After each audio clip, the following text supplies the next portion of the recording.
संवेग पर नियंत्रण। हर एक व्यक्ति लोभ, मोह, काम, क्रोध में बंधा हुआ है। किसी में ज्यादा है और किसी में कम है।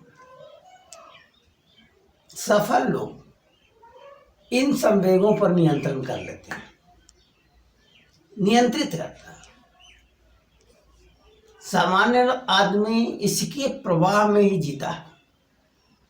लोभ, मोह, काम, क्रोध, गुस्सा, अनियंत्रित हो जाना, परिस्थिति से बंध जाना,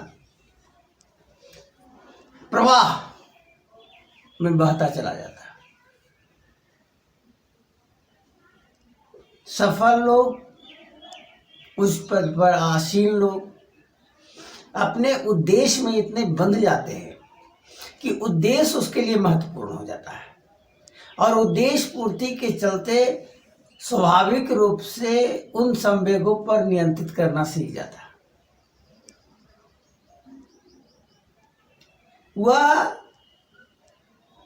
संवेगों पर कैसे नियंत्रित करता है यह उसे नहीं मालूम, लेकिन नियंत्रित हो जाता है। उद्देश्य की पूर्ति की चाहत उसके लिए संवेग पर नियंत्रण का काम करता है। तत्व ज्ञान क्या है?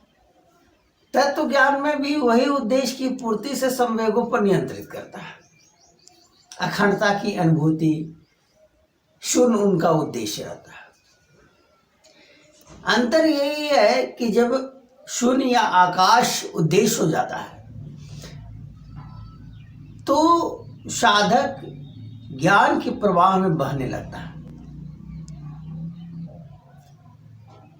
सर्वोच्च शिखर की ओर जाने लगता है, अखंडता की अनुभूति की ओर जाने लगता है। यह प्रयास उसको संवेग पर नियंत्रण करवाता है।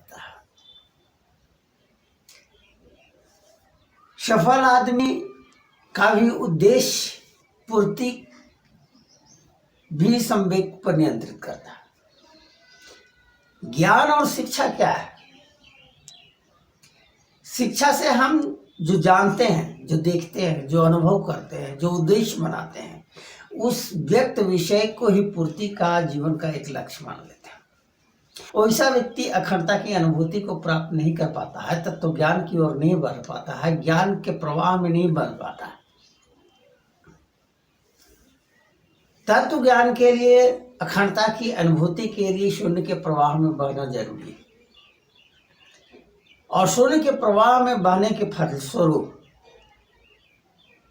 वह ज्ञान के प्रवाह में भी बहता है। ज्ञान क्या है? किसी विषय को ज्यादा गंभीरता से नहीं लेना। तत्व ज्ञान केंद्रीय विषय बना हुआ रहता है और जब किसी विषय में नहीं बंधता है, किसी विषय के प्रति आकर्षण एक सीमा से ज्यादा नहीं हो पाता है तत्व ज्ञान के चलते, तो उसका ज्ञान और सामाजिक चिंतन की परिस्थितियां बदलते रहती हैं। उन परिस्थितियों को विस्तृत ढंग से और बड़ी गरिमामय ढंग से विश्लेषण करने की क्षमता आ जाती है। उसकी सोचने का दायरा विस्तृत हो जाता है। वह पूरी प्रकृति के प्रवाह के बारे में हमेशा सोचता है कि हम प्रवाह के एक हिस्सा हैं। मनुष्य द्वारा निर्धारित मापदंड से वह अलग हो जाता है।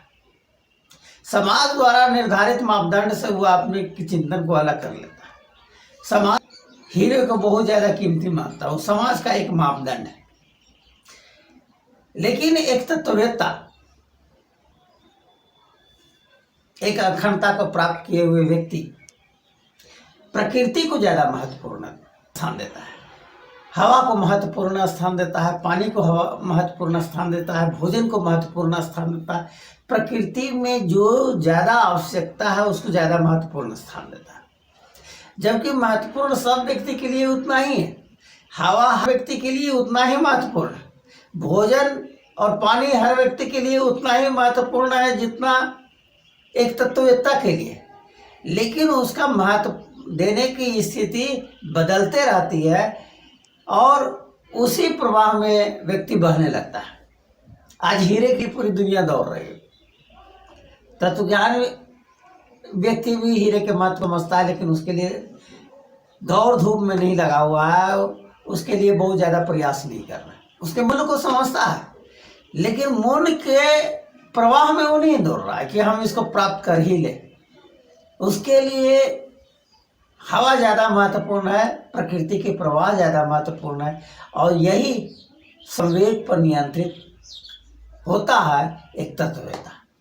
तो संवेग पर नियंत्रित जरूरी है ज्ञान के लिए और अखंडता की अनुभूति के लिए, और यही जीवन की परम उपलब्धि है, परम उपलब्धि और परम उपलब्धि।